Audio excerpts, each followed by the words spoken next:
Ce podcast a été enregistré à Pod Paris, le festival du podcast. Ce festival vous a plu ? Faites un don sur badgeek.fr. Dans le cadre d'une émission spéciale à l'occasion du festival Pod Paris, enregistré en public à Paris à la Bellevilloise, Podcast Science vous invite à vous rassembler au coin du feu pour écouter plusieurs chroniques sur la thématique de cette force élémentaire. Tout feu, tout flamme, notre flamboyante équipe vous a préparé quelques éclairages scientifiques sur des sujets brûlants. Nous sommes le dimanche 13 octobre 2024 pour l'émission 515 de Podcast Science. À vos marques, prêts, feu.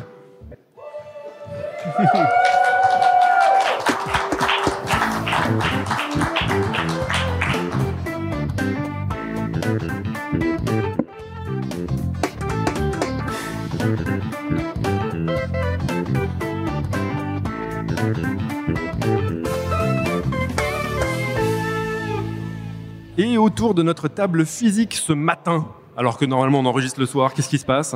Nous avons venu de Strasbourg notre incandescente botaniste Eléa Eberlé. Salut tout le monde. Venu d'un peu plus profondément en Alsace, notre chaleureux informaticien Pascal Mess. Salut tout le monde. Venu de beaucoup plus près à Paris, notre étincelant biologiste Gaël Fortin. Bonjour à tous. Nous aurons le plaisir de diffuser une chronique de notre radieux spécialiste de psychologie Cléora, qui n'est pas là, donc voilà. Et j'ai l'ardent plaisir de jouer le rôle de MC pour cette émission. Je me présente donc Pierre Kerner, aka Topo, le brûlant parasite de l'équipe. Oui, un parasite, ça a le droit d'être applaudi, merci. Oh là là, qu'est-ce qui se passe ? Alors, depuis la saison 12, Podcast Science organise régulièrement des épisodes thématiques où chaque membre de l'équipe prépare des chroniques avec des contraintes sur des sujets à traiter. On a commencé par les couleurs, puis les saisons. L'année dernière, c'était les unités scientifiques. Et cette année, ce sera les éléments. Et pour notre baptême du feu, on a choisi l'élément le plus propice à embraser le public de Pod Paris, le feu. Et on commence par une chronique de notre absent du groupe, Cléora, qui va nous parler de feux de forêt et anthropologie. Printemps 2010, Canada, Québec. Nous sommes le 25 mai 2010 en Haute-Mauricie et vers 22h, la foudre déclenche un feu. À l'abri des regards, parmi les 17 288 coups de foudre qui ont touché le sol ce jour-là, il en a fallu d'un qui allume la mèche à cet endroit.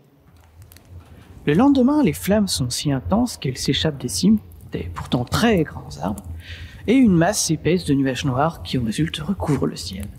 Début d'après-midi, les premiers Canadair arrivent sur place. À vos masques, pour éviter d'inspirer des cendres, à vos voitures, il va falloir quitter la zone. Tout un village de plus de 1000 personnes est évacué dans une ville à 100 km de là. On connaît la chanson, du dérèglement climatique que nous vivons résulte une augmentation de la température moyenne sur Terre, avec notamment des pics de chaleur de plus en plus gros et de plus en plus intenses. Ce dérèglement climatique fait donc exploser la fréquence des feux de forêt, mais aussi leur sévérité, leur intensité et leur surface brûlée. Il n'a jamais été autant d'actualité de parler de saison des feux de forêt. Pour notre feu de forêt de 2010, pris en exemple, 18 000 hectares ont été brûlés au total. Et il a fallu plusieurs jours pour le maîtriser et 1 mois pour complètement l'éteindre. Au total, cette année-là, au Canada, en 2010, donc au total, sur tout le pays, c'est environ 3 millions d'hectares de forêt qui se sont envolés en fumée. 3 millions. C'est ce qu'on estime de brûler en moyenne chaque année au Canada, pour plus de 8000 départs de feu. 3 millions d'hectares, ça représente... c'est grand. Très grand. Mais 3 millions, ce n'est rien à côté de ce qu'ont subi les forêts canadiennes durant l'année 2023. En 2023, ce sont presque 17 millions d'hectares de superficie brûlée. Pour vous donner une idée de l'immensité, 17 millions d'hectares de forêt, c'est ce que représente la totalité des forêts françaises et métropolitaines réunies. Les feux de forêt augmentent à cause du dérèglement climatique, donc ok, ça, c'est vrai de manière globale, sur toute la planète. Mais en réalité, ce n'est pas uniquement à cause de ça. On peut ajouter au moins un autre facteur en cause. Ce serait aussi parce que les forêts sont mal gérées. C'est en tout cas ce que souligne parmi d'autres Noémie González Bautista, anthropologue chercheuse à l'Université Laval à Québec. Dans cette petite chronique, je vais donc vous parler des feux de forêt, certes, mais à travers le point de vue anthropologique de gestion des forêts boréales canadiennes que propose la chercheuse. Et ce feu de forêt de 2010, que j'ai pris en exemple en tout début, a été son premier cas d'étude du lien entre les catastrophes et les différentes populations humaines concernées. Noémie González Bautista, l'anthropologue, travaille au sein du Centre interuniversitaire d'études et de recherche autochtones. Le mot-clé étant autochtone donc. Car oui, en 2010, les habitants du village nommé Wemotaci, qui a été évacué, sont issus des peuples autochtones. Et là, tout de suite, ça prend une toute autre dimension. Une dimension politique. Politique, oui, car, bizarrement, comme partout sur Terre, les premiers touchés par ce genre de catastrophe sont les populations les plus défavorisées, voire ostracisées ou méprisées. Partout sur la planète, celles et ceux qui subissent le plus violemment les catastrophes liées au dérèglement climatique sont déjà celles et ceux qui subissent violemment les inégalités sociales. Pour un autre exemple, au Québec, la communauté Wemotaci n'est pas à son premier feu de forêt. On prend d'ailleurs un peu que ce sont toujours les mêmes qui subissent de plein fouet en premier les conséquences du dérèglement climatique. En 2010, pour retourner sur notre exemple, les habitants ont été évacués à Latuque, la ville située à 100 km plus loin. Et certains de ces habitants, dits guerriers de feu, sont malgré tout restés sur place pour combattre le feu et protéger le village. Les pompiers de profession, eux, sont arrivés bien plus tard, donnant lieu à quelques embrouilles d'ailleurs. Mais je vais omettre ça pour raccourcir la chronique. Si les détails vous intéressent, je vous renvoie vers son mémoire de recherche autour de cet événement en mai 2010. À partir de son mémoire d'ailleurs, Noémie González Bautista a développé un doctorat, plus largement sur les feux qu'ont subi cette même zone au Canada, en 1977, 1997 et 2010 donc, liant alors ces deux spécialités que sont l'écologie et l'anthropologie. Elle met petit à petit notamment en avant que la gestion des feux de forêt devrait être mieux réalisée en prenant en compte les premiers concernés. Ça paraît logique comme ça, de prendre en compte leurs voix et leurs avis, à celles et ceux qui vivent au contact de la forêt et connaissent le terrain et l'environnement depuis longtemps. Mais pourtant, les décisions sont toujours hiérarchiques, verticales, voire coloniales, où les colons occidentaux ne prennent pas en compte les connaissances et savoir-faire des peuples autochtones, des peuples des Premières Nations. Et ça, c'est le cas depuis donc le XVIIe siècle et la colonisation. Les peuples des Premières Nations, c'est une expression qui rassemble tous les peuples autochtones de manière hétérogène du pays, en fait. La communauté Wemotaci du Québec fait par exemple partie de la nation Atikamekw. Parmi toutes ces communautés, peu, voire aucune, sont autonomes. Ils sont plus sous la tutelle de l'État, telles les réserves avec un plan de forêt. Ces populations représenteraient aujourd'hui entre 5 et 8% de la population du Canada, quelque chose donc autour de 2 millions de personnes. Pour toute la région boréale, on compte 600 communautés au total. Le village de Wemotaci, pour garder notre exemple, n'existe que depuis 50 ans seulement, car la plupart des peuples des Premières Nations étaient semi-nomades. La situation actuelle de 1500 à 2000 personnes sédentarisées dans un village existe donc réellement que depuis les années 70. Et ça, un peu par la force des choses, par des déplacements et une gestion des forêts, majoritairement dominée par des décisions en fait gouvernementales, voire coloniales. Car oui, petit rappel, le Canada repose sur un système historique colonial de l'exploitation des ressources locales, dont le bois des forêts boréales. Aujourd'hui d'ailleurs, la politique dominante est claire, il faut éviter à tout prix le feu pour sauvegarder le bois. Les ressources locales. C'est une politique d'exclusion du feu. Or, le feu a toujours fait et fera toujours partie de l'écosystème des forêts boréales. Juste pour un exemple, il y vit des espèces de pins qui dépendent du feu pour se reproduire. C'est le cas du pin gris ou de l'épinette noire. Grâce à la chaleur du feu, les cônes de pin peuvent éclater pour répandre leurs graines. Par l'appui de ce genre de connaissances biologiques et des études scientifiques, ainsi, dans certaines zones, les feux de forêt commencent à être inclus comme un phénomène normal ou acceptable, tant qu'ils ne menacent pas des infrastructures ou des habitants. Sauf que derrière, souvent, les justifications ne sont pas les bonnes. Les justifications faites sont souvent financières. Tout est basé sur cette vision du monde capitaliste où tout a une valeur. On laisse les feux de forêt non pas parce qu'ils font partie des dynamiques de l'écosystème, mais parce que ça coûterait trop cher par rapport au rendement qu'on pourrait en tirer. Et c'est peut-être ça le problème, voir la forêt boréale non pas comme un écosystème dynamique, mais comme une ressource de stock de bois à exploiter pour y faire un max de blé. Les politiques semblent donc claires. On préfère privilégier les ressources de bois que les communautés qui y vivent, leur identité, leur territoire, leurs forêts ancestrales. C'est un peu pareil en sciences. Quand on parle de gestion de forêt, on parle souvent de physique, de biologie, mais rarement d'humain et de sciences humaines et sociales. Comme si, dès qu'on évoque les forêts boréales canadiennes, on pense tout de suite à une forêt sauvage. Or, ce n'est pas du tout le cas. Ça, c'est un sacré préjugé inculqué depuis la colonisation. Parce que bien avant la colonisation, et la croyance des colons d'arriver sur des terres vierges de civilisation, en fait, sur plusieurs centaines d'années, les peuples autochtones ont façonné leur environnement. Donc, À partir de maintenant, ne voyant plus les jolies forêts colorées de Canada comme un paysage primaire et naturel, l'être humain a depuis longtemps mis son nez là-dedans. Voyons davantage cette forêt quelque chose comme un paysage culturel, peut-être. Et comment l'ont-ils façonné alors, ce paysage? Eh bien, par le feu. En tout cas, c'était un des moyens. Brûler une partie du paysage fait partie de la culture des peuples des Premières Nations. Problème, petit rappel, l'interdiction du feu fait loi au Canada. Leurs pratiques ancestrales sont alors illégales. Alors que pourtant, encore une fois, le feu a toujours fait partie de l'écosystème des forêts boréales, que ce soit de manière involontaire et naturelle par la foudre, ou de manière volontaire et culturelle par les brûlages. Le feu n'est pas à exclure coûte que coûte. Le feu est un acteur parmi l'écosystème. Il sert même à l'équilibrer ou le renouveler. Voilà une approche plus raccord du feu avec les communautés des Premières Nations, mais également de la communauté scientifique. Depuis plus de 20 ans, il est par exemple recommandé de réaliser des brûlages tactiques dirigés. Par exemple, même en Méditerranée, pour débroussailler et prévenir les incendies ravageurs. Ou encore compartimenter les espaces boisés, voire à des espaces dégagés, pour limiter que le feu se répande globalement sur toute la forêt. Et ça, cette utilisation du feu tel un outil pour dégager des espaces et prévenir contre les feux catastrophes qui sont incontrôlables, ça, c'est ce qui a littéralement été réalisé par les peuples autochtones de la forêt boréale canadienne. Ils brûlaient par exemple les broussailles en entretenant les penels. Broussailles qui, une fois sèches, devenaient un foyer potentiel de feu, mais aussi source d'animaux nuisibles pour le campement, comme des insectes ou des serpents. À l'inverse, ils favorisaient l'environnement d'autres êtres vivants en dégageant des passages dans les forêts pour faciliter la circulation des animaux, humains, élans, caribous, et élargissaient en entretenant les plaines grignotées par les forêts pour favoriser l'habitat du bison. Et tout ça, donc, tous ces brûlages culturels, le tout faisait que l'écosystème aurait été plus robuste contre des feux ravageurs avec une forêt boréale plus aérée. Tout l'inverse de ce qu'on observe aujourd'hui, en fait, depuis la colonisation et l'interdiction des feux. Aujourd'hui, les forêts ne font que s'épaissir, laissant une mer verte continue avec des longues parcelles homogènes d'une seule essence de bois, sans plaine et ouverture l'interrompante. En bref, une gestion ancestrale des forêts serait de combattre le feu par le feu.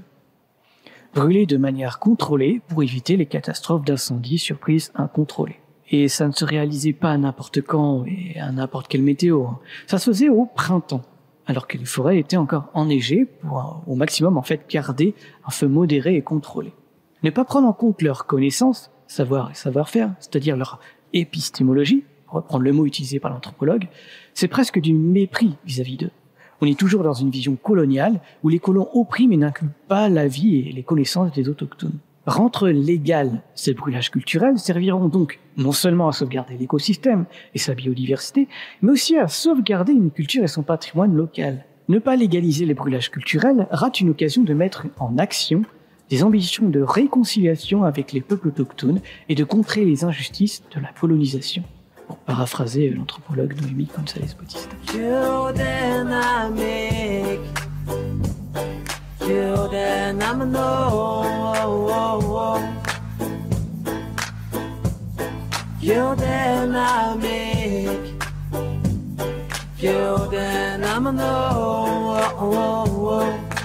Voilà, c'était un court extrait d'une chanson de Laura Nikwe qui évoque justement ce qu'elle a vécu avec sa communauté Wemotaci lors des 2 feux de forêt dont on a parlé en 1997 et 2010. Je vous mettrai évidemment le clip dans les notes d'émission. Le feu est alors une catastrophe lorsqu'il est incontrôlé, il devient alors destructeur. Le feu est aussi un outil quand il est contrôlé et modéré.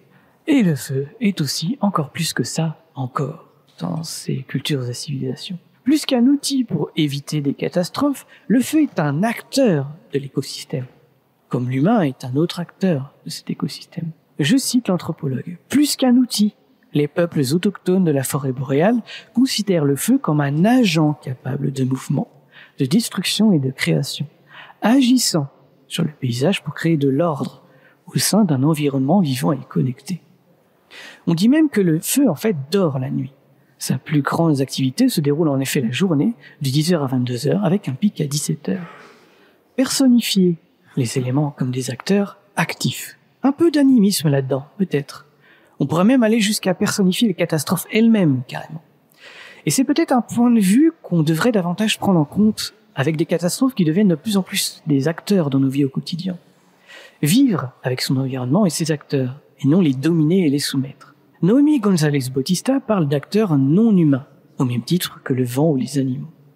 Et elle avoue elle-même que, je la cite, leur prise en compte est un défi qui perturbe ma perception occidentale de séparation entre naturel et social. Et c'est vers cette approche que l'anthropologue chemine ses recherches en élargissant son champ d'études à tous les peuples associés à toutes les catastrophes. Et comme évoqué plus tôt, on ne parle pas de n'importe quel peuple, n'importe quelle population. À chaque fois, les plus exposés sont les plus défavorisés, subissant déjà les inégalités. Je la cite, et je termine là-dessus. Cette disproportion illustre un élément démontré depuis longtemps en anthropologie des catastrophes. Un phénomène géophysique extrême ne résulte pas à un désastre seulement pour des raisons d'exposition d'un groupe humain, mais surtout en fonction des inégalités sociales et des enjeux de pouvoir présents dans la société touchée.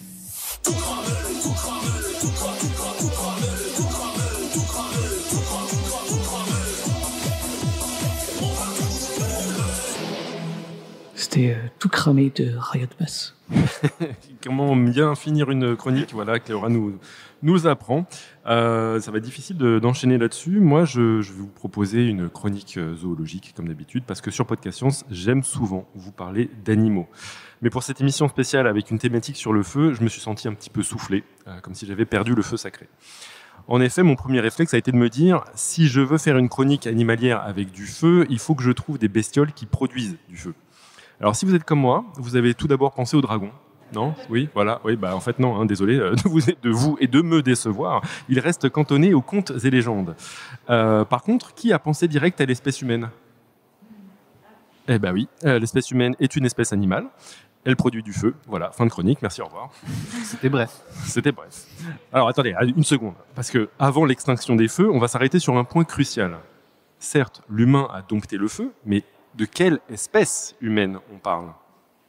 Aujourd'hui, la seule survivante, c'est la nôtre, Homo sapiens. Mais était-ce la seule à avoir réalisé un baptême du feu ? Et surtout, était-ce la première ? Pour répondre à ces questions, plusieurs pistes de recherche scientifique peuvent être empruntées. On peut commencer par chercher des traces fossiles de foyers. Et c'est ce qui, par exemple, a été réalisé dans la grotte de Vonderwerk, dans la province du Cap du Nord, en Afrique du Sud. Une équipe de scientifiques qui a analysé des restes de plantes et d'os calcinés en étudiant la morphologie microscopique de ces restes carbonisés ou en exploitant des techniques de pointe avec des noms à coucher dehors, comme la microspectroscopie infrarouge à transformer de Fourier, qu'on dit MFTIR quand on... Voilà. Verdict, il s'agit de traces de combustion répétées qui auraient commencé il y a 1 million d'années, alors que la grotte était occupée par des membres d'une espèce humaine précédant la nôtre. En guise de perspective, notre espèce humaine est au mieux vieille de 300 000 ans. On trouve dans cette grotte des outils en pierre dont le style est très reconnaissable et qu'on appelle l'industrie lithique de l'Aqueléen, comprendre technique pour construire des outils en cailloux vieilles de 1,7 million d'années et restés en vogue jusqu'à il y a 200 000 ans. Donc mise à jour iPhone, ça n'existait pas chez eux. Des espèces humaines qui pratiquent l'Aqueléen, il y en a 4. Homo ergaster, Homo erectus, Homo rhodesiensis et Homo heidelbergensis. À Vonderwerk, on pense que c'est plutôt Homo erectus qui y vivait, mais d'autres foyers situés cette fois-ci en Israël, dans les grottes de Yaakov et d'Hébron, auraient pu être exploités par des Homo heidelbergensis. Donc, il y avait très probablement plusieurs espèces humaines qui exploitaient le feu, bien avant que la nôtre se chauffe les miches la nuit tombée. Mais peut-on dire pour autant que ces vieilles espèces fabriquaient du feu ? Alors pour cela, on pourrait poser la question directement aux fossiles d'Homo erectus et d'Homo heidelbergensis, mais pas certains qu'ils vendent la mèche. On pourrait plutôt se mettre en quête des outils qui permettent de fabriquer du feu. Et si vous vous mettez à chercher des briquets ou allumettes préhistoriques, laissez-moi vous dire que votre excavation risque de faire long feu. En effet, la plupart des archéologues et ethnologues spécialistes du sujet, des archéopyrotechnologues quand on veut en société briller de mille feux, s'accordent à dire qu'il y a grosso merdo 2 manières principales de faire un feu. La friction et la percussion. La friction, ça consiste à frotter 2 bouts de bois jusqu'à ce que ça s'enflamme, et la percussion, c'est frapper des matières minérales l'une contre l'autre pour créer des étincelles. Les archéologues ont peu d'espoir de trouver des kits allume-feu en bois, mais par contre beaucoup plus de chances de trouver des proto-briquets en cailloux, et les plus vieux jamais trouvés remontent à 50 000 ans avant notre ère et sont l'œuvre d'Homo neanderthalensis. Donc l'hypothèse que notre espèce serait unique dans son contrôle pyrotechnique ne survit pas à l'épreuve du feu. Et des biologistes de l'évolution, quitte à rajouter de l'huile sur le feu, pourraient faire remarquer qu'on aurait dû s'en douter.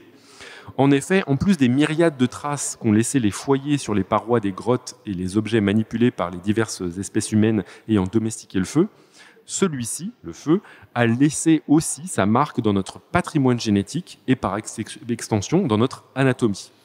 Car tout ce que peut apporter la domestication du feu, chaleur, protection, lumière, etc., à votre avis, quel est l'aspect dont les experts s'accordent à dire qu'il a eu le plus d'impact sur notre évolution ? Manger, en effet, la cuisine. La réponse, ça m'a surpris moi-même, j'y aurais certainement pas mis ma main au feu, c'est la bouffe. Cuire les aliments semble avoir eu un effet du feu de Dieu sur notre évolution. Dans un essai publié dans le magazine numérique Aeon, le chercheur Ivo Jacobs explique que la cuisson est un moyen de prédigérer les aliments, bon appétit si vous êtes en train de manger, d'augmenter l'absorption de calories et d'éliminer les agents pathogènes dangereux, moins de parasites. Les féculents se décomposent et se ramollissent à la cuisson, ce qui les rend plus sucrés et plus faciles à mâcher et à digérer. La perception de ce bénéfice, il semble inné chez la plupart des primates. Par exemple, les grands singes préfèrent les carottes, les pommes de terre et la viande cuite à leurs homologues crus. En revanche, les personnes qui suivent un régime crudivore sont souvent sous-alimentées et en sous-poids, même lorsqu'elles consomment des aliments riches en énergie ou ultra-transformés. Donc nos ancêtres n'avaient pas accès à de tels produits de luxe et auraient donc été encore en moins bonne santé s'ils avaient suivi un régime purement cru. Conséquence, avec la domestication du feu, le régime cuit aurait été très rapidement adopté. Et ça aurait été l'étincelle qui a mis le feu aux poudres des changements évolutifs. Notre espèce a par exemple des variants de gènes offrant une résistance accrue aux toxines contenues dans la fumée et que n'auraient pas d'autres espèces de primates. On a aussi une dentition très différente des grands singes à régime cru, changement de dentition qu'on aurait déjà vu se manifester chez Homo erectus. Et évidemment, qui dit plus de calories, dit un cerveau qui peut péter le feu. Alors, pas étonnant que la masse cérébrale des différentes espèces du genre Homo ait augmenté depuis le million d'années où on a commencé à faire des méchouis et des pot-au-feu. Mais je sens poindre le moment où les auditrices et auditeurs de cette chronique vont m'accuser d'avoir fait feu de tout bois en prétendant avoir concocté une chronique animalière liée au feu. Homo par-ci, homo par-là, faut pas croire qu'on y voit que du feu. Elles sont où les bestioles qui crament tout ? Alors en guise de cesser le feu, je vous propose de reparler d'Ivo Jacobs, que j'avais cité plus tôt. Ce que je ne vous avais pas dévoilé à son propos, c'est qu'il est le spécialiste d'une discipline particulière appelée la pyrocognition. La discipline cherchant à comprendre les facteurs comportementaux et cognitifs à l'origine de l'utilisation du feu par les espèces humaines. Et pour cela, il s'intéresse à diverses espèces animales qui exploitent le feu à leur avantage. De nombreuses espèces de primates, comme des macaques ou des chimpanzés, semblent par exemple attirées par des zones brûlées qui présentent une meilleure qualité et accessibilité d'aliments cuits. Plusieurs espèces de grands mammifères, comme par exemple des éléphants, préfèrent aussi les zones récemment brûlées car ils ont moins besoin de surveiller l'arrivée de leurs prédateurs. Mais les exemples les plus flamboyants d'espèces animales exploitant le feu sont à trouver chez les oiseaux. Des études assez récentes auraient ainsi documenté l'attraction de certains oiseaux de proie vers des zones incendiées, ces terrains de chasse privilégiés où les rongeurs et autres proies sont particulièrement vulnérables. Certains oiseaux les recherchent activement, voire les propagent. En effet, plusieurs rapaces comme le milan noir, Milvus migrans, le milan siffleur, Aliastur sphenurus, et le faucon brun, Falco berigora, auraient été observés avec entre leurs serres des morceaux de bois ou des touffes d'herbe incandescents. Ces observations recoupent également les mythes locaux connus des aborigènes qui n'hésitent pas à surnommer ces volatiles pyromanes de faucons de feu. Reste à savoir si ces observations et ces mythes sont réconciliables. Mais pour trouver d'autres exemples d'espèces animales qui jouent avec le feu, n'aurions-nous pas intérêt à nous tourner vers les contes et légendes pour y chercher d'éventuels cas réels d'animaux cracheurs de feu ? Dans son anatomie comparée des espèces imaginaires, de Chewbacca à Totoro, le paléontologue Jean-Sébastien Steyer s'intéresse aux dragons et se demande quelles adaptations permettraient à un animal de véritablement cracher du feu. Je le cite. « Possède-t-il une poche interne remplie d'hélium ou un autre gaz combustible plus léger que l'air, ce qui augmenterait par la même occasion sa capacité de voler ? Dans ce cas, il faut aussi imaginer doté d'un système d'allumage, comme des dents en silex par exemple. Le méthane, CH4, semble en effet le plus plausible car il est plus abondamment sécrété dans nos intestins. Le méthane pose d'ailleurs des problèmes écologiques à cause notamment des élevages intensifs de ruminants dans le monde. 16% des émissions à l'échelle globale, une seule vache peut en effet émettre jusqu'à 500 litres de méthane par jour. Alors imaginez un dragon. Mais contrairement à ce que l'on pourrait croire, ce gaz s'échappe beaucoup plus par éructation, dans 95% des cas, que par flatulence, 5% des cas. Donc les anciens avaient raison d'imaginer les dragons cracher du feu par la bouche. Bon, désolé, j'ai pas trouvé d'exemple de ruminants dotés de dents de silex qui rôtent des flammes. J'ai pourtant cherché, qu'à cela ne tienne, plutôt que de chercher l'origine des flammes depuis la gueule de l'animal, est-ce qu'on ne pourrait pas la chercher via un autre orifice ? En d'autres termes, est-ce que des bestioles qui ont le feu au cul, ça existe ?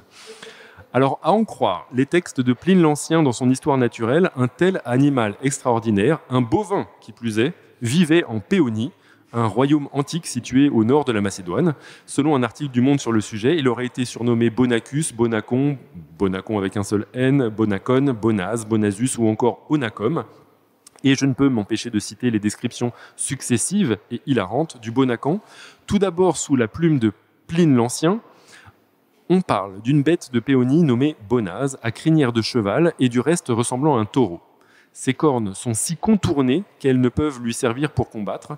Aussi a-t-il recours à la fuite et en fuyant, il lance à la distance de 3 jugères une fiente dont le contact brûle comme une sorte de feu ceux qui le poursuivent.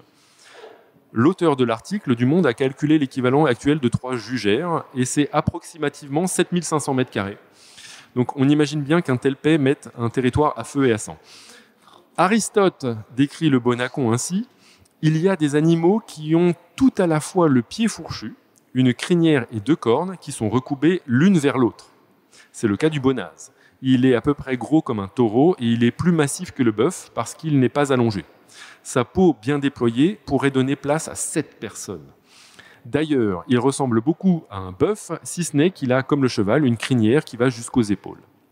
Son cuir est résistant contre les coups, sa chair est d'un goût agréable et aussi lui fait-on la chasse. Quand il est blessé, il se met à fuir sans discontinuer, jusqu'à ce qu'il n'en puisse plus. Il se défend en lançant des ruades et en projetant ses excréments jusqu'à la distance de 4 brasses.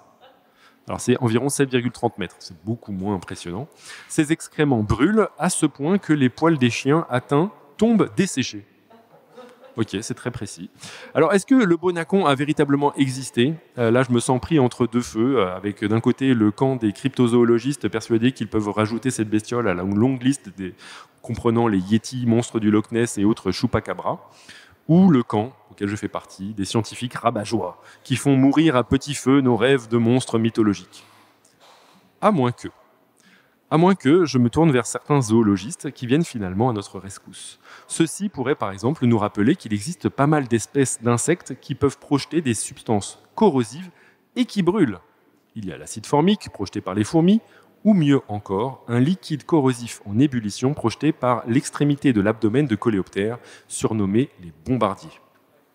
Ces derniers balancent un cocktail chimique digne d'un feu d'artifice, mais qui est maintenu stable dans le corps parce que les 2 réactifs sont stockés dans 2 glandes séparées ou à l'aide d'un inhibiteur chimique.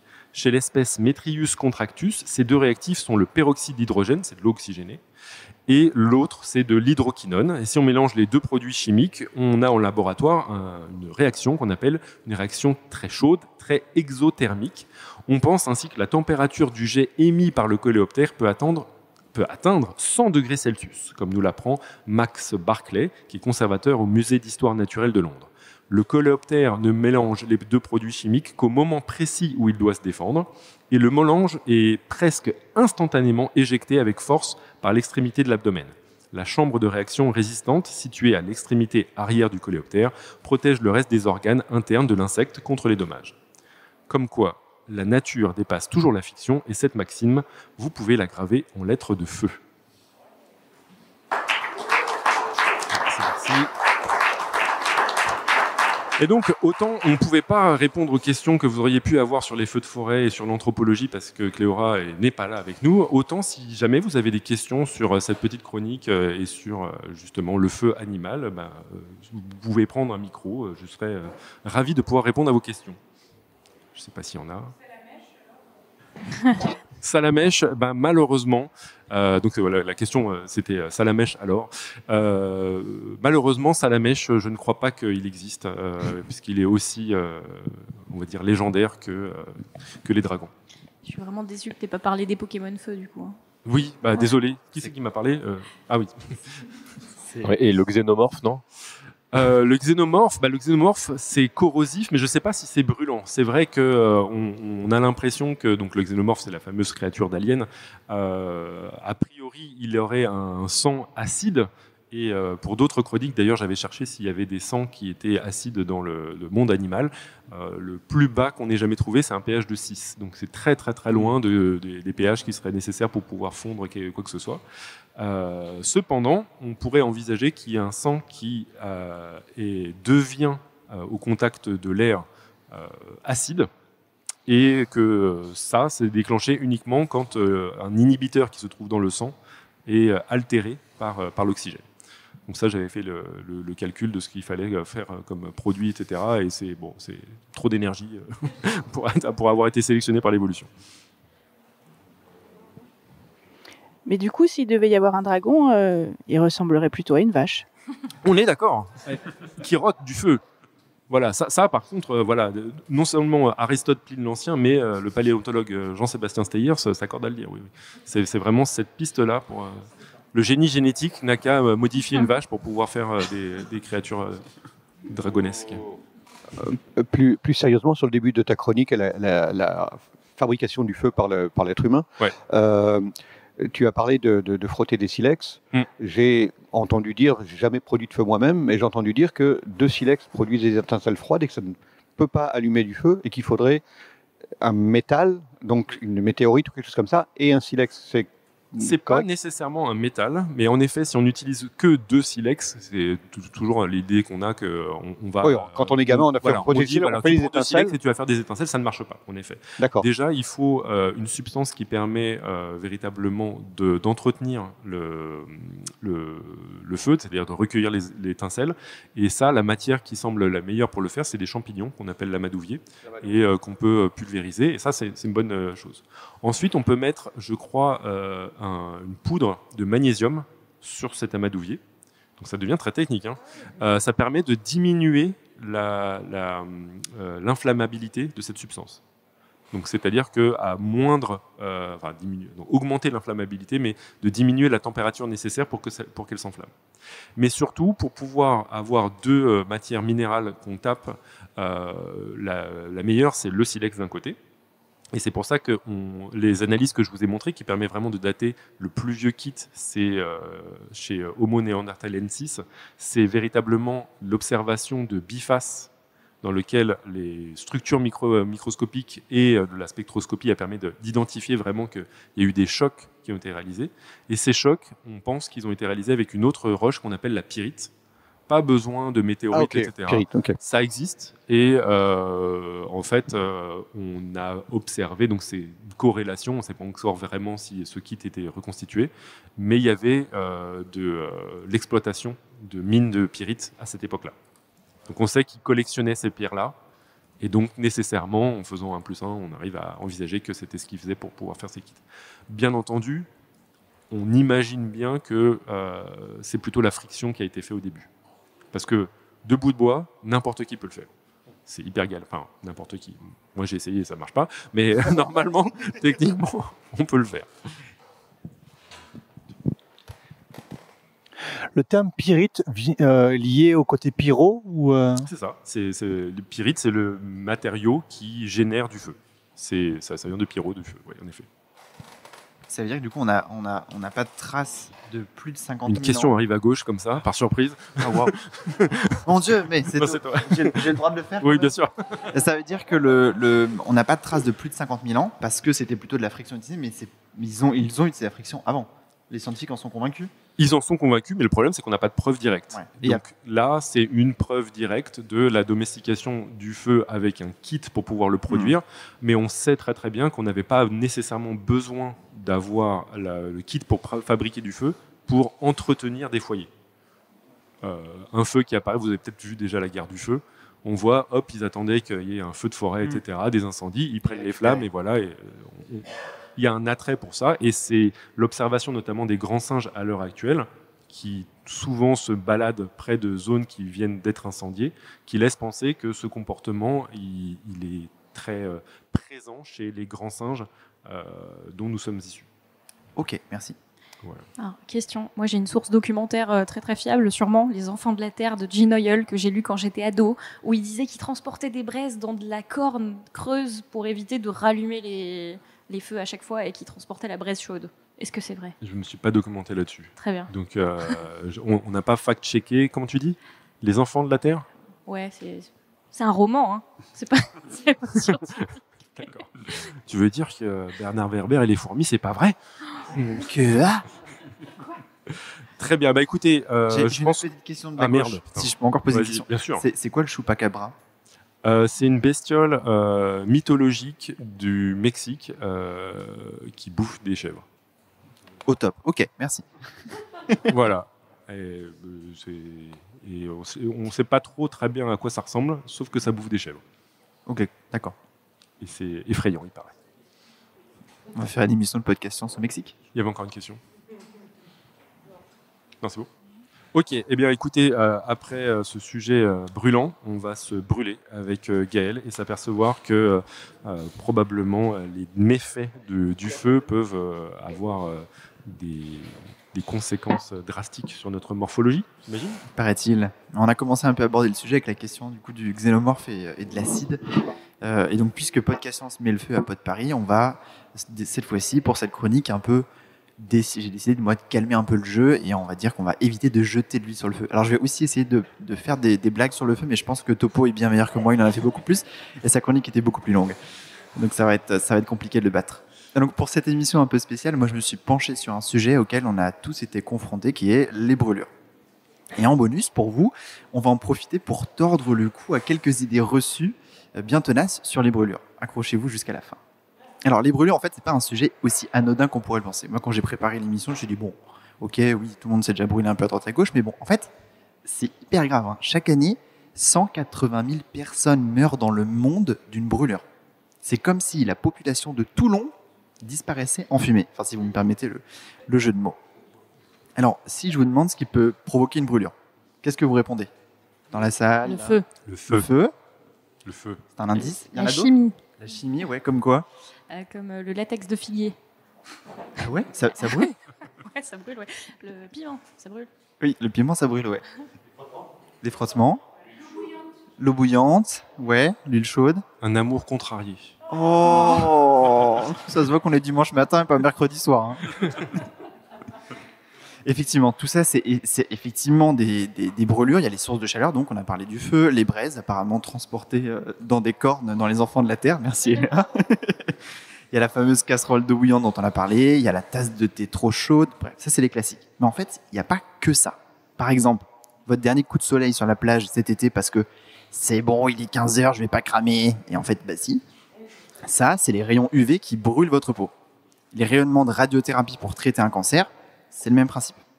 Et on ajoute à tout ça les coups de jus à la Claude François ou encore les produits chimiques comme les acides. Et là, on a une belle palette de méthodes pour se brûler. Et en fait, quelle que soit la cause, on va dire, de la brûlure, le résultat, il est exactement le même. C'est les cellules de la peau qui sont détruites. Et parfois même, les tissus qui sont en dessous de la peau. Il y a plusieurs degrés de brûlure, du moins grave au très grave, selon la profondeur des dommages. Et c'est ça qu'on entend souvent parler. On en dit, il y a des gens brûlés au 1er degré, au 3e degré, au 2e degré, etc. Alors c'est un peu plus compliqué que ça. Il y a des sous-degrés, mais voilà. Et pour les cas les plus graves, toutes les couches de la peau sont détruites. Et là, on passe carrément avec de la chirurgie, avec des greffes de peau parfois impressionnantes. On entend parfois parler des gens où on greffe la peau des fesses pour mettre sur d'autres parties du corps. Ou maintenant, on peut aussi faire des greffes de peau qu'on fabrique en laboratoire. Bref. Mais concrètement, qu'est-ce qui se passe au niveau de la peau quand on se brûle? En fait, nos cellules sont remplies de protéines. Et ces protéines, ce sont un peu les ouvrières de la cellule. Elles réparent l'ADN, elles produisent de l'énergie, elles font le café, bref, elles font un peu tout ça. Elles font pas le café, c'est pas vrai. Et pour bien faire leur travail, chaque protéine a besoin d'une forme très précise. C'est un peu comme un origami très, très, très sophistiqué. Et comme tout origami, les protéines, elles ont leur faiblesse. Si l'environnement devient trop acide ou s'il devient trop chaud, eh ben, les protéines, elles se déplient, elles perdent leur forme. On parle de dénaturation. Et sans cette forme, elles ne peuvent plus fonctionner. La cellule devient opaque, se solidifie et meurt. Et en fait, c'est exactement ce qui se passe quand vous faites cuire un œuf. Vous voyez, quand vous avez votre œuf sur votre poêle au début, il est complètement transparent, le blanc de l'œuf est transparent, il devient opaque, tout l'ensemble se solidifie. Et ça, c'est ce qui se passe quand on cuit un œuf, parce que les protéines qui sont dans l'œuf, elles se dénaturent, et l'œuf devient solide et opaque. Et quand vous vous brûlez, c'est la même chose finalement, votre peau est un œuf qui cuit. On évite de le faire sur la poêle. Et ça se produit du coup à l'échelle des cellules de votre peau. Alors maintenant qu'on comprend un peu mieux ce qui se passe, qu'est-ce qu'on fait en cas de brûlure ? Alors avant de trouver des trucs un peu rigolos, d'abord, si la brûlure est grave, on n'hésite pas, on appelle le 112 ou le 15, voilà, immédiatement. Moi j'ai appelé Superman, mais bon, ça quand on s'appelle Topo, on appelle Superman, mais bon, moi j'ai pas son numéro direct. Ouais, qui tu veux. Alors ça c'est si la brûlure est grave, le 15 ou le 112. Mais si c'est moins grave, qu'est-ce qu'on fait ? Et je vous propose un petit jeu. Donc je vous cite quelques idées reçues sur les brûlures et vous me dites si elles sont vraies ou fausses. Topo, t'as pas le droit de jouer parce que tu regardes mon script depuis tout à l'heure. Oui, je suis un bon MC. Alors, première idée reçue, mettre de l'eau très froide ou des glaçons sur la brûlure. Est-ce que c'est une bonne ou une mauvaise idée ? Bonne idée, mauvaise idée, ça dépend ? Ça dépend de la brûlure. Là, on reste sur des brûlures pas très graves. Si c'est grave, évidemment, aux urgences, etc. Il faut que ça coule, ouais, effectivement. En fait, juste mettre de l'eau très froide comme ça ou des glaçons, c'est une mauvaise idée parce qu'en fait, le froid abîme encore plus la blessure. Et ça risque en fait d'élargir la zone qui est brûlée. Donc la bonne idée, c'est de passer la zone sous de l'eau froide, mais en fait, pas très froide. C'est plutôt température ambiante pendant 15 à 20 minutes. Comme ça, en fait, on fait redescendre la température. Qui a le temps de faire ça ? En fait, moi, c'est pas que j'ai pas le temps, c'est que j'ai pas la patience d'attendre 15 à 20 minutes. Je me dis juste, bon, c'est 15 vraies minutes, c'est pas 1, 2, c'est bon, ça va suffire. Ouais, c'est ça, on met pas directement sur la brûlure, on laisse couler. En secourisme, il nous parle des 3-15. C'est 15 minutes à 15 degrés à 15 cm du jet. C'est parfait. Alors donc ça c'était une mauvaise idée. Deuxième idée, appliquer de l'huile sur la brûlure. Là pas de l'huile bouillante évidemment, juste de l'huile, du gras ou un truc comme ça. Pas de bonne idée. Pour la cicatrisation après. Ouais, il y a la question. Voilà, là, du coup c'est vraiment sur le moment même. Sur le moment, c'est ça ? Sur le moment, oui. Mettre de l'huile ? Mettre de l'huile. Sur le feu ? Pas sur le feu. Ah. Mais de Parce l'huile. que moi quand j'ai fait mes recherches, quand je regardais c'est quoi les astuces de grand-mère, j'ai quand même vu des astuces où on disait de mettre du beurre sur la brûlure. Il ne faut pas le faire. Ah, il ne faut pas. On ne met pas de beurre. Sauf si on veut manger la brûlure. Si on veut manger son camarade qui s'est cramé, pas de souci. Mais Voilà. Un beurre maître d'hôtel. Voilà. Et beurre salé, bien sûr. On précise, Du beurre, quoi. Merci Topo, du beurre. Voilà, beurre salé. Donc ça, c'est une mauvaise idée en fait, parce que ça aide pas. Et en plus, ça augmente le risque d'infection parce qu'il n'y a plus d'air qui passe. Le tissu, il risque ensuite de s'infecter. Autre idée reçue, c'est pas une blague, hein, le dentifrice sur la brûlure. Voilà, vous le faites pas. Comment ça ? Ah bon ? Du dentifrice. Non, ne le faites pas. Et par contre, des gens le font vraiment, hein, mais ne le faites pas. D'accord ? S'il vous plaît, c'est la même chose. Ah, il y a différentes sortes de dentifrice. Aucun. Toutes les sortes de dentifrice, c'est non. Pas les dentifrices sur les brûlures. Là aussi, ça augmente le risque d'infection. Et alors, une nouvelle idée, appliquer de la biafine. Pas sitôt, oui, pas au moment de la brûlure. Voilà. Ce qu'on fait, c'est encore une fois le 3-15. Je fais genre que je connais hyper bien le sujet, alors qu'en fait, c'est là qui donne les indices. Donc, on reste toujours sur le 15 minutes. Et ensuite, oui, on met de la biafine. Ça permet d'hydrater la zone brûlée. Et ça facilite la guérison. Voilà. Maintenant, vous savez tout. Pas de dentifrice, pas de beurre, même si c'est du beurre salé. On s'occupe simplement de mettre de l'eau et ensuite de la biafine. Et si c'est urgent, le 15 ou le 112. Voilà, vous êtes incollable sur les brûlures. Donc la prochaine fois que quelqu'un se brûle autour de vous, non seulement vous saurez quoi faire, mais en plus, vous pourrez épater la galerie avec un petit cours de bio sur le sujet, parce que de toute façon, la personne sera coincée pendant 15 minutes, le temps de passer la zone brûlée sous l'eau. Voilà, donc vous aurez de quoi faire. Après, il y a les différents types de brûlures, effectivement. Là, on reste sur un cas assez général. Dans tous les cas, ne vous brûlez pas, s'il vous plaît. Et donc, on ne fait pas appel aux personnes coupe-feu, c'est ça ? Alors, je vais pas aborder dessus parce qu'il se trouve que ma maman fait ça. D'accord. Mais ça marche. Elle écoute pas le podcast. Moi, je suis scientifique. On a souvent le débat et je lui dis tu es une sorcière. Faites ce que vous voulez après. Est-ce que vous avez des questions pour Gaël ? Je sais pas si on peut apporter le micro. Oui, si on peut avoir le micro. C'est la panique dans la salle. Je crois que vous avez évoqué le piment qui brûle.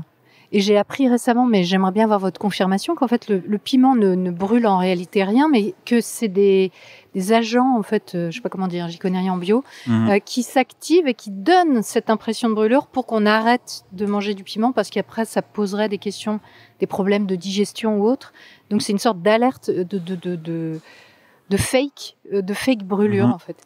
Exactement. C'est un peu le pendant du menthol qui donne la sensation de froid sur la langue sans réellement qu'il fasse froid. Là, c'est la même chose. Alors, je crois que c'est la capsaïcine. Capsaïcine. Et c'est quelque chose qui, alors, dans tous nos systèmes sensoriels, il y a des récepteurs à des molécules chimiques. Ça fonctionne un peu comme des clés et des serrures. Et la capsaïcine, c'est la clé qui rentre dans le verrou du récepteur à la chaleur, qui s'appelle TRPM8 pour l'info. Et en fait, ça active ce récepteur de la même façon que la chaleur le fait. Donc, si vous vous brûlez les mains à la capsaïcine, je l'ai fait pour vous, ne le faites pas chez vous, vous avez vraiment la sensation d'avoir vos deux mains sur une plaque de cuisson pendant 24 heures et vous ne pouvez rien y faire à part mettre vos mains dans les glaçons pour couper la sensation. Mais vous n'êtes pas brûlé, c'est pas rouge, c'est rien du tout. C'est juste que vous avez la sensation de douleur et c'est atroce parce que voilà. Ne mettez pas de biafine non plus puisque la capsaïcine est une molécule qui aime le gras. Et donc le gras, ça pénètre dans la peau et ça fait pénétrer la capsaïcine plus loin. Donc surtout, pas de gras. Je l'ai testé pour vous. C'était avant d'apprendre que c'était une molécule liposoluble qui se dissolvait dans le gras. Voilà. Et merci Léa, quand même, d'avoir sacrifié ça. Est-ce que le pain, ça aide à ne plus sentir le piment, l'effet du piment? Le pain, ça peut un peu aider. En fait, on vous conseille souvent dans la bouche de boire du lait ou des matières grasses, justement, parce que ça va emporter la capsaïcine dans votre système digestif et pas le laisser dans votre bouche. Ça, c'est possible. Par contre, sur la peau, évitez. Ça pénètre le gras. Moi, je voulais ajouter un petit mot sur les barreurs de feu. C'est ça que vous avez dit entre vous. J'ai pas très bien entendu. Hein, c'est ça. Ouais. En fait, j'ai trouvé ça intéressant quand j'ai étudié un peu la question des barreurs de feu, de constater il y a l'effet placebo qui fait qu'on peut avoir cette sensation de mieux-être sans forcément que le corps aille mieux en réalité. Et ça peut être pas mal. Ça peut être pas mal effectivement de se sentir mieux, même si dans la réalité, c'est autre chose. Si jamais, évidemment, ça ne nous écarte pas d'un vrai traitement. Mais la deuxième chose aussi qu'on oublie ou qu'on ne sait pas quand on fait appel à un barreur de feu, c'est que quand on est brûlé vraiment très profondément, au bout d'un moment, on ne sent plus rien, tout simplement parce qu'on a grillé en fait les capteurs sensoriels de la peau. Et souvent, les barreurs de feu sont appelés à un moment donné où, justement, quand c'est des grands brûlés, ils arrivent à un stade où ils sont sur le point de ne plus rien sentir. Et donc, quand les barreurs de feu interviennent, on se dit « Ah, mais c'est miraculeux, la personne se sent beaucoup mieux, elle n'a plus de douleur, etc. » Mais ça peut être lié justement à ce moment fatidique où la personne a perdu toute sensation tactile, en fait. Voilà. Merci pour ces informations. On peut vous demander votre nom pour savoir votre identité pour Oui, je suis Elisabeth Feiti du podcast Méta de Choc. Eh ben merci. Voilà, merci mais j'ai pas fait d'émission sur le sujet, mais je me suis un peu documentée là-dessus. Et bientôt, je vais faire une émission sur le placebo, donc ce sera sans doute une occasion de parler de ça. Fantastique. On l'écoutera. Hâte de l'écouter. Et on va passer donc à la chronique botanique d'Eléa. Est-ce que tu vas mettre le feu à toutes ces plantes ou comment ça va se passer? Bien sûr, on va mettre le feu. Moi, je suis très contente de prendre la parole à la fin, puisque pour une fois, j'aurai presque le dernier mot. Donc maintenant qu'on a appris que le feu, ça brûle, que ça fait mal, qu'on a vu que le monde entier allait potentiellement brûler parce qu'on ne savait plus gérer nos forêts, par les mains d'animaux sauvages tous plus inconscients les uns que les autres, que les dragons, ça n'existait pas, mais les vaches qui créent des fiantacides, si. Fort heureusement, c'est à moi de vous partager des trucs intéressants. Alors... On savait déjà que les plantes, c'était formidable. Ça, je vous l'apprends pas, surtout si vous écoutez Podcast Science depuis un moment. Pourquoi ? Parce que ce sont déjà les seuls organismes qui ont la capacité d'exploiter l'énergie virtuellement illimitée de la lumière du soleil, qui vient d'une combustion, je le rappelle, je suis dans le thème, pour fabriquer leur nourriture, c'est-à-dire du sucre, à partir de carbone suspendu dans l'atmosphère sous la forme de dioxyde de carbone. Super. On savait aussi qu'elles étaient quasiment magiques parce que leurs cellules sont totipotentes, c'est-à-dire qu'elles sont théoriquement dans les bonnes conditions, capables de devenir n'importe quel autre type de cellule, ce qui leur donne la capacité au passage de se cloner à l'infini.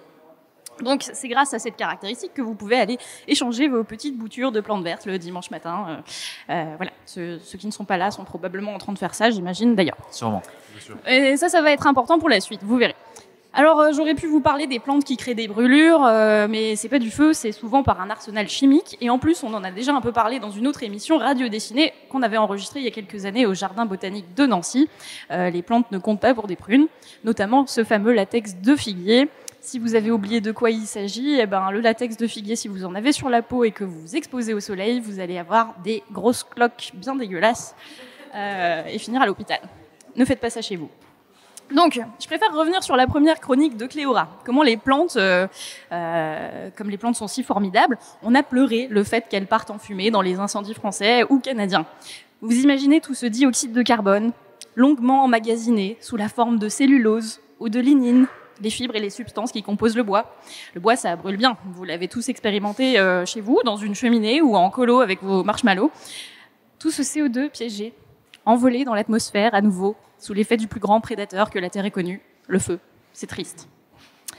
Mais si vous vous imaginez que le futur, c'est goodbye Lénine, parce que le monde n'arrête pas de chauffer, rassurez-vous, ne jetons pas l'éponge, laissez-moi éteindre l'incendie de vos appréhensions en vous emmenant dans le monde merveilleux des championnes, toutes catégories des super-pouvoirs du monde vivant, les plantes pyrophytes. Telles des Avengers armés d'une super armure, les flammes les traversent sans faire de dégâts, voire les rendent plus fortes. Les biologistes désignent ces plantes par le terme pyrophyte. Pyrophyte, ça vient du grec pyros, le feu, phytos, la plante. C'est facile l'étymologie. Et ça désigne une plante dont la reproduction, la propagation, la multiplication, ou les trois à la fois, sont favorisées par des incendies. Alors, il distingue plusieurs types de plantes pyrophytes. Les plantes pyrophytes passives, celles qui se contentent de supporter le feu et d'y résister, et les plantes pyrophytes actives qui réagissent activement au feu en faisant des trucs de fou. Je vais y venir. Dans cette catégorisation, des fois, ils utilisent un terme un peu plus spécifique encore, les plantes pyrophiles, toujours du grec pyros, vous avez suivi, mais philein, aimé. Donc, elles dépendent, elles, du feu pour se reproduire, littéralement. Alors, pour comprendre comment les plantes survivent au feu et leurs adaptations, il faut aussi comprendre comment ça fonctionne un incendie ou un feu de forêt. En réalité, dans un incendie, les températures sont très variables en fonction du type de milieu et du type de végétation qu'on va avoir. Alors, je suis allée chercher des données pour vous donner des informations factuelles. En savane, on peut atteindre jusqu'à 600-800 degrés à 80 cm au-dessus du sol. Et puis, la température redescend, c'est-à-dire que plus haut, c'est moins chaud, et plus bas, c'est moins chaud aussi. Du coup, les strates basses et les strates hautes sont moins touchées par le feu, le temps qu'il passe. Pourquoi c'est intéressant ? Vous verrez. Alors, les gens qui travaillent sur la question distinguent donc l'intensité des feux de forêt de leur sévérité, c'est-à-dire l'impact concret qu'elles ont sur l'écosystème par la suite. Donc, pourquoi ça fonctionne tout ça ? Même si un feu est très intense, il ne sera pas forcément très grave, dans le sens où il y a plein de paramètres, du style la conductivité thermique du sol, c'est-à-dire sa capacité à transmettre la chaleur du dehors, elle n'est pas toujours bonne. À 5 cm au-dessous du sol, par exemple, au-dessous du sol, si on a de la chance, eh ben, plus personne ne souffre du feu. Mais on a actuellement assez peu d'informations sur la façon dont les communautés de bactéries, de champignons, sur la structure du sol, etc., sur comment elle est affectée post-incendie et comment ça se répercute concrètement sur les plantes qui recolonisent ces espèces-là. Mais bon, peu importe, maintenant qu'on a cette information, eh ben, quand on est une plante, il suffit d'avoir la bonne stratégie. Alors, il y a des espèces qui se sont dit très simplement. Alors, je fais un peu d'anthropomorphisme ici, hein, vous comprendrez que les plantes ne se sont pas dit consciemment ça. Elles ne parlent pas ? Elles ne parlent pas. Quoi ? Voilà. Non. On est dimanche matin, mais quand même. Alors, une stratégie très bête, c'est simplement d'éviter les incendies au cours de l'année. Voilà, si votre incendie est en été, bah, vous vivez pas en été et vous faites tout votre cycle de vie entre deux périodes d'incendie. Comme ça, vous vivez, vous mourrez, vous ne subissez pas d'incendie et vous êtes très contente. Les scientifiques ont un mot pour tout. Ils appellent ces espèces les espèces monopyriques. Elles font leur cycle de vie entre deux incendies. Et puis vous avez les espèces polypyriques, celles qui vont continuer à vivre en subissant plusieurs incendies au cours de leur vie. Voilà. Alors pour les polypyriques, qui vont être obligés d'affronter le feu, comment ne pas brûler ? Bah, tout d'abord, se protéger d'une enveloppe qui permet à l'incendie de passer sans qu'on ne crame tout. Vous en connaissez peut-être une plante qui est capable de faire ça dans le sud de la France. Le chêne-liège, bravo. Le chêne-liège, qu'est-ce qu'il fait ? Il s'entoure d'un manteau poreux qui est potentiellement gorgé d'eau et qui retient l'eau et qui évite, du coup, au feu de traverser pour que le bois ne brûle. Voilà, tout simplement. On trouve ce phénomène aussi dans les parties souterraines. Certaines plantes vont avoir leurs feuilles complètement ravagées et brûlées, mais dans le sous-sol, on verra une partie de racine, un rhizome, qui lui est entouré d'une réserve d'eau qui lui permettra de ne pas brûler et donc de régénérer une nouvelle plante. Génial. Cette capacité de totipotence dont je vous parlais tout à l'heure permet aux plantes de rebourgeonner. Souvent, les plantes prévoient des bourgeons et des structures qui sont prêtes à repartir avec des cellules souches qui sont là en attendant. Et si un truc se passe mal, hop, ça repart. Alors, exemple de ces trucs-là, je voulais pas vous donner des exemples trop bateaux parce qu'en fait, il y a plein de plantes qui font ça. En faisant mes recherches, je me suis rendu compte qu'un arbre africain qu'on ne connaît pas forcément sous son nom scientifique, Butyrospermum paradoxum, ça vous dit quelque chose? Non. En anglais, ça s'appelle le shea butter, et vous le connaissez plus communément sous le nom de arbre à karité, puisqu'on extrait de la graine une matière grasse, après rôtissage, broyage et ébullition, on en extrait une huile que l'on intègre dans les cosmétiques. Donc ça, c'est un arbre qui pousse en Ouganda. Là-bas, on l'utilise pour la cuisine. L'arbre met 10 ans à produire ses premiers fruits et atteint sa pleine maturité au bout de 30 ans. Le saviez-vous? C'est long. Donc pour s'assurer de rester aussi longtemps et de produire des fruits, à un moment dans sa vie, mieux vaut s'assurer de résister au feu. Parce que là-bas, ça brûle et ça brûle souvent. Son bois est donc dense, imputrescible, il ne brûle pas ou peu, et il est d'ailleurs inattaquable par tout un tas de choses, outre le feu, et notamment les termites. Alors, j'ai appris en faisant cette chronique aussi que y a une grosse chenille noire qui vit exclusivement de cet arbre. Elle s'appelle Sirina butyrospermi. Elle se nourrit que des feuilles de cet arbre et les gens les mangent en sandwich dans cette zone du monde. Alors, vous allez me dire c'est un peu hors sujet, quoique ils les font cuire au barbecue, donc je me suis permise. Bref, je m'égare. Mais cette espèce a une stratégie, c'est que pour les nouvelles générations, ces graines vont germer assez précocement et elles vont enterrer sous terre ce qu'on appelle des plumules. C'est la partie du germe de la graine qui est destinée à devenir la tige. Et donc elle fait toujours une plumule de secours qu'elle enterre à plusieurs centimètres du sol. En cas d'incendie, ça peut repartir tout de suite. Voilà. En plus de ne pas brûler, c'est pas mal. Donc ça marche pour plein d'espèces. Autre exemple que j'ai pris au hasard parce qu'il y en a plein, Imperata cylindrica. C'est une espèce de grosse herbe d'1,50 m qui vient d'Asie du Sud-Est.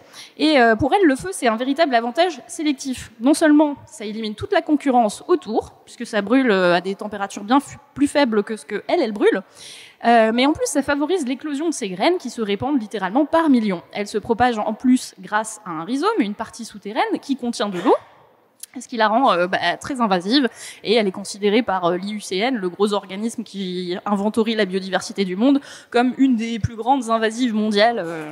Voilà, tout ça parce qu'elle résiste au feu, sympa. Vous trouvez ça également chez les cystes, etc. Voilà. Pour certaines plantes, on va encore plus loin. Le feu peut libérer la dormance des graines et stimuler la germination. C'est le cas d'arbres très très communs qu'on a autour de chez nous, le nerprin, l'aulne, la clématite, qui est une espèce de vigne sauvage. On n'a pas besoin d'aller très loin pour voir cette caractéristique. Du côté des graminées, il y en a tout un tas. On s'imagine que l'herbe ça brûle bien, mais elles ont tout un tas de stratégies. Alors plus fort encore, vous avez un phénomène qu'on appelle la sérotinie. La sérotinie, c'est quoi? C'est le fait de garder ces graines dans des fruits fermés, parfois plusieurs années après que les graines soient matures.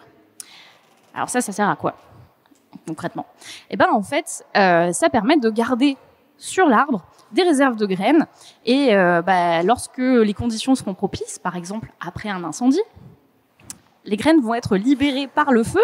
Donc la résine qui ferme ces enveloppes-là va fondre, le fruit va enfin s'ouvrir et les graines, elles seront sur un nouveau terrain tout beau, tout propre, sans compétition, pour pouvoir faire une nouvelle génération de plantes. Ça, on le retrouve beaucoup chez les espèces résineuses, donc les pins de tout genre, et aussi chez les séquoias géants de Californie. Alors j'ai eu la chance d'aller les voir, ils sont vraiment géants, c'est assez impressionnant. Et là-bas, quand on discute avec les gens qui font les plans de gestion de Californie, ils se sont dit « Ah bah super, ces arbres ils sont en train de disparaître, alors du coup on va faire des parcs dans lesquels on les protège, trop bien ». Sauf que pendant des années, ils se sont rendus compte qu'ils n'arrivaient plus à faire germer de séquoias. Voilà. Et ils ont compris après qu'il fallait brûler les séquoias pour faire des bébés séquoias. Donc en fait, la plante non seulement résiste au feu avec la stratégie de l'écorce super épaisse qui se gorge d'eau, etc. Mais en plus, pour que de nouveaux bébés séquoias germent, il faut brûler les cônes pour libérer les graines et ainsi de suite. Maintenant qu'ils ont compris ça, ils font de la gestion aménagée en faisant des incendies contrôlés dans des parties du parc pour régénérer les populations de séquoias. C'est beau, hein. Alors, je vous parlais de la sortie de dormance suite à la chaleur. Certaines graines ont des enveloppes si épaisses qu'en fait, il faut vraiment du feu, soit pour altérer l'enveloppe, soit une molécule pour dire à la graine « c'est l'heure de se réveiller ». Et ça, c'est un produit qu'on trouve parfois dans la combustion, dans les fumées de combustion. Autre stratégie, vous pouvez déclencher votre floraison juste après un incendie. La plupart du temps, on fait d'abord les feuilles pour faire de la photosynthèse, et puis ensuite, on va produire les fleurs, qui sont les organes reproductifs. Et chez les espèces pyrophytes, la plupart du temps, on déclenche sa floraison juste après le passage de l'incendie, grâce à des réserves qu'on a accumulées dans nos parties souterraines. Ils estiment qu'au centre du Brésil, dans le Cerrado, donc qui est un endroit où il y a beaucoup d'incendies, jusqu'à 66% des espèces pyrophytes ont cette stratégie. Un exemple plutôt impressionnant, c'est une plante, un carex, donc c'est un truc qui ressemble à de l'herbe, grosso modo, qui s'appelle Bulbostylis paradoxa. Et elle, non seulement c'est une plante qui a un codex, le codex c'est une structure un renflement de la tige qui contient de l'eau pour se protéger, mais en plus, quand elle brûle, elle est capable de fleurir et les fleurs émergent 24 heures après un incendie. C'est extrêmement rapide. Et donc ces plantes-là qui ont des fleurs, on appelle ça la floraison pyrogène, le fait que le feu génère la floraison, ça offre pas mal d'avantages. Les plantes à floraison pyrogène, elles fleurissent toutes ensemble, simultanément après un incendie. Et du coup, on peut augmenter le taux de pollinisation et créer un boom de graines temporaires qui, on peut l'imaginer, a plusieurs avantages. Si vous faites toutes vos graines d'un coup, les insectes qui potentiellement pourraient manger vos graines, ils vont être saturés, et donc vous aurez toujours des graines qui survivent. Ça peut permettre aux plantes d'éviter des fortes prédations, de graines post-incendie, et puis ça peut aussi être avantageux en permettant aux plantes de profiter de nouvelles ressources dans le sol, éviter la concurrence, etc. Alors, il y a des plantes qui vont plus loin. Non seulement elles résistent au feu, mais en plus, elles favorisent le passage du feu. C'est le cas de certains eucalyptus et de certains pins. Ils produisent des molécules qu'on appelle les terpènes, des huiles odorantes qui sont hautement inflammables. Et du coup, en plus de ça, elles ont des petites feuilles qui crament bien. Les feuilles, elles ont tendance à traîner au bas de l'arbre. Vous voyez les aiguilles de pin, quand vous allez dans un sous-bois forestier, vous avez un tapis d'aiguilles de pin. Ça prend très bien feu, n'essayez pas. Et donc, elles laissent traîner leurs feuilles sèches en bazar. Elles produisent des substances inflammables. Donc, en fait, elles ont carrément développé un moyen de faire en sorte que tout crame autour d'elles pour régénérer leur propre population. Des plantes pyromanes, quoi. C'est des plantes pyromanes, tout à fait. Et alors, un truc auquel j'avais pas vraiment pensé avant de faire la chronique, mais certaines plantes basent leur stratégie de dispersion des graines sur le recrutement de fourmis. Donc, il y a des plantes qui sont capables de produire sur leurs graines une petite structure qu'on appelle l'élaïosome, et ça marche un peu comme une petite poignée de sac à main, mais qui serait grasse. Voilà. Et donc, les fourmis vont pouvoir attraper les graines qui d'ordinaire sont plutôt lisses par cette petite poignée de sac à main, les ramener dans leur fourmilière, ensuite manger cette partie qui contient du gras, et le gras c'est la vie, donc tout le monde aime ça, même les fourmis, et puis l'emmener dans leur fourmilière, quoi. Donc la graine se déplace, et elle se déplace sous terre. Et il y a beaucoup d'espèces pyrophytes, en réalité, qui ont cette stratégie et qui font en sorte que les fourmis aillent protéger les stocks de graines dans leur fourmilière. En plus, après un incendie, ils ont constaté que les espèces qui disséminaient des graines comme ça, elles avaient tendance à déménager. Voilà, on peut comprendre que la vue soit pas agréable après un incendie et qu'on préfère mettre sa fourmilière ailleurs. Et donc, après un incendie, elles ont tendance à déplacer les stocks de graines, ce qui augmente en plus la dissémination de la plante. Enfin, voilà. Alors, des nouvelles espèces pyrophytes et des stratégies de dissémination, on continue à en découvrir. J'ai refait la littérature pour la chronique. Récemment, il y a moins de 10 ans, on a découvert que des plantes carnivores à urnes, vous savez, les népenthes, là, du côté du Cambodge, il y a une petite espèce qui est pyrophyte. Donc, elle, après un feu, elle fait directement ses fleurs et elle se reproduit comme ça, alors que d'ordinaire, ce sont des lianes qui vont faire des urnes carnivores, etc. Ça, c'est plutôt surprenant. Plus récemment encore, là, c'est une publi de 2024, une espèce Dicliptera polymorpha dans une famille qui n'avait pas de plantes pyrophytes du côté de l'ouest de l'Inde. On a découvert que c'était la seule espèce pyrophyte de son genre et elle fleurit immédiatement après les incendies et c'est dans une zone qui exceptionnellement brûle régulièrement en Inde. Bref, je vous la fais courte, les plantes pyrophytes, il y en a partout, dans toutes les zones où on trouve des incendies. Alors actuellement, l'essentiel des espèces pyrophytes, elles sont dans des écosystèmes qui sont assez particuliers. Les savanes tropicales, subtropicales, les steppes, les forêts boréales ou les garrigues tempérées. 2/3 de l'Australie, par exemple, c'est des garrigues inflammables qui sont dominées par les eucalyptus, qui sont des espèces pyrophytes, puisqu'il y a beaucoup d'incendies. Pour vous donner une idée des proportions, au nord du Canada, une plante peut être soumise à 1 ou 2 feux par an, alors non des moindres, on est d'accord, alors que dans le désert du Sonora, au Mexique par exemple, une plante peut subir jusqu'à 250 incendies par an. Quand même, il faut les traverser. Donc, malgré les apparences, au cours de l'évolution, les plantes ne sont pas restées plantées là à se faire bolosser par des herbivores du feu ou des herbivores pyromanes ou je ne sais quoi. La riposte existait déjà et elle existe depuis longtemps. Beaucoup de chercheurs en évolution attribuaient l'omniprésence des plantes pyrophytes aux activités de l'homme, puisque l'homme, ça fait longtemps, depuis le néolithique, qu'il met le feu à ses champs pour contrôler la végétation.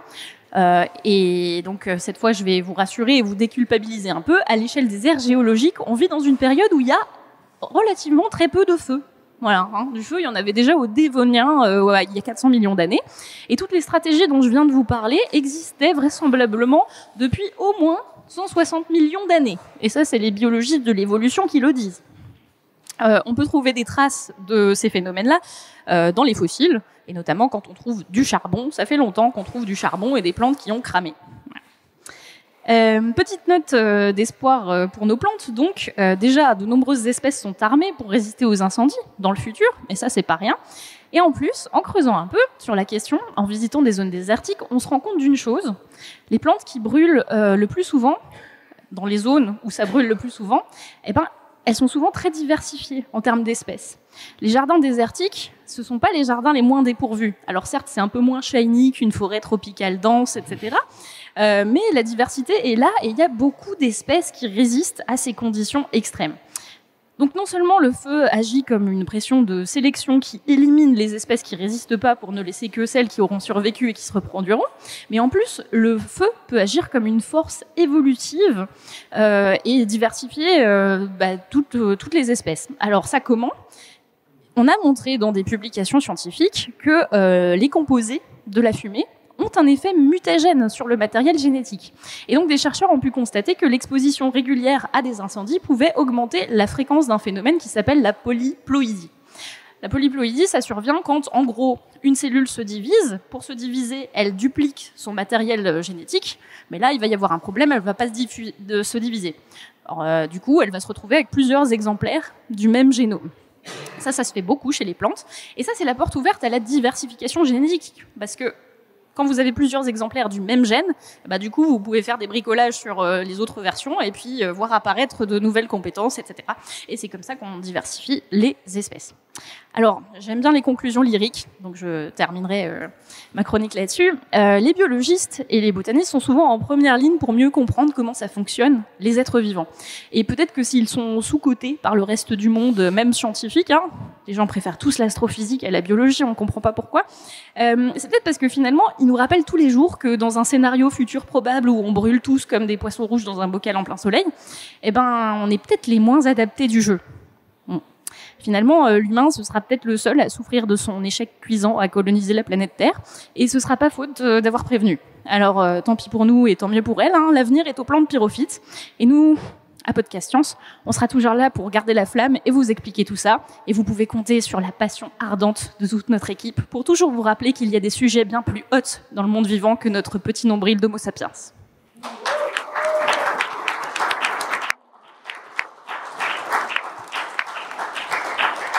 Bravo, feu d'artifice final. Est-ce qu'on a des questions pour Eléa sur les plantes?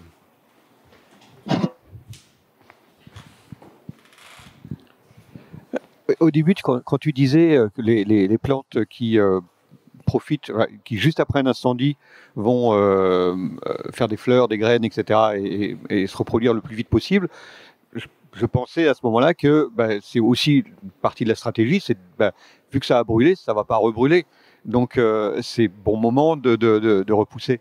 Mais tu dis aussi qu'il y a des endroits où c'est 250 incendies par an, et du coup ma question elle va être plutôt collégiale. Comment ça peut être fait comment c'est possible qu'il y ait toujours du comburant plusieurs fois dans la semaine et qui ne brûle pas, qu'à un moment donné il n'y ait plus rien, quoi. La croissance des plantes, certaines, ça peut aller très vite. Hein. Donc, du coup, en quelques jours, on peut avoir des feuilles de quoi réalimenter qui réapparaissent. Ok, d'accord. Vous avez des phénomènes assez impressionnants dans les déserts, les phénomènes de super bloom. Alors là, c'est pas forcément à cause du feu, mais à cause de l'eau. Quand il pleut une fois dans un désert, en quelques jours seulement, vous avez des hectares de fleurs qui poussent, qui durent quelques jours et qui ensuite disparaissent. Et donc cette matière, elle se fait très très vite. Et ça, c'est aussi grâce à la photosynthèse, puisque quand notre matériau de construction, notre brique de Lego, elle est dans l'air ambiant et qu'on est capable de l'utiliser, on peut générer de la matière très rapidement et faire du combustible très rapidement. Ok, merci.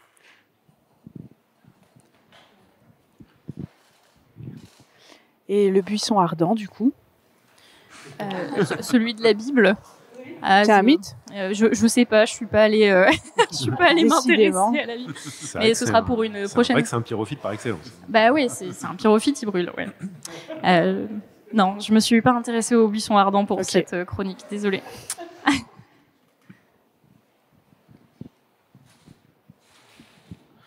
Bonjour. Je voulais poser une question. Si la fameuse graine, rencontrait la vache d'Euro, qu'est-ce que ça pourrait donner au final? Alors, je dirais que l'enveloppe de la graine, la protégeant des agressions extérieures, acides, etc., la graine survivrait et que la matière organique contenue dans les excréments de la vache permettrait de la faire germer plus vite, tout en éliminant les parasites autour, et que ce serait une coévolution intéressante entre la vache qui... si ma vache elle a des dents en silex. Ouais. Voilà. Donc je ne sais pas. Non, ce serait sûrement un combo intéressant, faudrait essayer. Bon, les vaches ça mange rarement des graines, ça mange plutôt des feuilles d'herbe, donc on va dire que c'est sauf. Mais elle peut faire caca dessus. Elle peut faire caca dessus. Ouais. C'est ce qui est bien. Très bien. Devenir un carburant alors. Est-ce que les selles du coup de la vache pourraient devenir un carburant? C'est souvent utilisé. Il y a des récoltes de bouse de vache pour pouvoir justement démarrer des feux. C'est très très utile pour faire ça. Ouais. Des bonnes bouses. Bien sèches. En effet. J'ai une question externe, c'est concernant la douleur et la sensation de brûlure. En gros, dans le cas de brûlure de la peau, pourquoi la sensation de brûlure reste vive très longtemps, même après le passage des 15 minutes sous l'eau froide à 15 degrés Ça, c'est parce qu'en fait, tu compléteras. C'est parce qu'en fait, la sensation de brûlure, ce qui se passe, c'est que en fait, la brûlure va aussi, comme elle va attaquer le tissu, il y a plein de signes de douleur qui sont émis même par les cellules qui sont endommagées et par le reste du tissu. Donc il y a la sensation de brûlure qui est causée par la brûlure directement, mais après il y a tout le tissu qui s'inflamme, qui réagit et qui va aussi causer une sensation de douleur. C'est comme quand on se fait mal quelque part et que même 3 jours après on continue d'avoir mal parce qu'on s'est cogné. C'est pas la sensation qui est toujours la même, c'est juste qu'il y a aussi le tissu autour qui réagit et qui envoie des signaux de douleur. Je sais pas si vous avez fait la remarque, j'ai vu une petite vidéo d'un gars qui s'appelle Vsauce, et là très récemment il a fait un short dans lequel il disait qu'on a toujours 2 douleurs. Une douleur immédiate, et une douleur qui arrive après. C'est quand on se tape par exemple le petit orteil comme ça sur une surface plane et ça fait très très très mal. On a mal direct, on est là, je me suis fait mal, mais ça passe par un réseau de neurones spécifiques, et après il y a un autre réseau qui envoie un nouveau message et qui est plus lent pour dire en fait au corps, ça signale au corps, là en fait il faut que tu te calmes. Faut que tu arrêtes de courir parce que tu t'es fait mal. Donc, et c'est ça, c'est cette deuxième information qui peut être plus lente et plus longue. Pour revenir aux brûlures et faire le lien avec les plantes, il y a des plantes qui peuvent aider à guérir la brûlure. Alors, oui. Il faut que je cherche des exemples en tête et je suis pas du tout dans cette catégorie de. Mais en fait, les molécules de plantes. Enfin, les plantes, faut se dire que c'est les meilleures chimistes de l'univers. Donc, elles ont créé tout un tas de composés pour se défendre normalement des herbivores, se protéger elles-mêmes, etc. Dont nous avons su tirer profit pour faire des médicaments. Et du coup, dans les plantes, il y a des molécules qui vont être anti-inflammatoires, qui vont être anesthésiantes, etc. Enfin, si on prend juste des plantes comme la morphine, on a mal, on se fait brûler, on n'a plus mal en prenant de la morphine. Ça a un effet direct sur le système nerveux. Il y a des plantes qui ont des vertus cicatrisantes, etc. Alors, tous les mécanismes, je les connais pas. Non. Mais c'est à ça que servent les publications scientifiques sur Internet qu'on peut aller lire. Mais c'est vrai que la chimie, la façon dont la chimie se fait, c'est beaucoup par identification de certains composés qu'on retrouve chez les plantes, et ensuite comment est-ce qu'on arrive à les synthétiser juste en laboratoire, et c'est comme ça qu'il y a beaucoup de médicaments qui ont été inventés, entre guillemets, simplement inspirés par ce qui existe déjà dans la nature. Ouais. Alors avant de vous proposer notre traditionnel quote de l'émission, parce que je suis au regret de vous annoncer que nous allons conclure, nous vous rappelons que nous organisons une autre émission enregistrée en public et en direct le samedi 26 octobre à 20h au Play-in Rivoli, au 59 rue de Rivoli. Il s'agira d'une émission radio dessinée sur le thème du jeu de société, et d'ailleurs le Play-in ouvre ses portes pour tester des jeux à partir de 16h avec des membres de l'équipe pour la modique somme de 5 € avec une boisson comprise. L'inscription est recommandée, toutes les informations sont sur notre site web podcastscience.fm. Pour la citation de l'émission, j'ai cherché un tout petit peu et j'ai trouvé celle-ci de Guillaume Apollinaire. Comme les hommes aiment avant tout la lumière, ils ont inventé le feu. Et avant de conclure, des remerciements s'imposent. Déjà, on va remercier le public de Pod Paris, qu'il soit ici en physique ou en ligne sur Twitch. Bravo à vous, merci. Merci à l'équipe technique du festival qui était en feu, merci beaucoup, et merci à la Bellevilloise pour l'accueil dans ce cadre chaleureux. Merci à l'association organisatrice Bad Geek. On rappelle que vous pouvez les soutenir, c'est crucial. Rendez-vous donc sur badgeek.fr pour aider à faire des festivals comme ça qui sont gratuits. Donc c'est très très important de les soutenir. Si vous êtes en ligne ou si vous êtes sur place, restez pour éviter, pour ne pas louper justement l'émission du podcast La Librairie Yokai. Et en guise de conclusion, je vous propose un cessez-le-feu. Voilà. N'ayez crainte, Podcast Science reviendra avec d'autres chroniques élémentaires cette saison. Eau, air, terre et autres surprises vous attendent. Mais en attendant, que servir la science soit votre joie.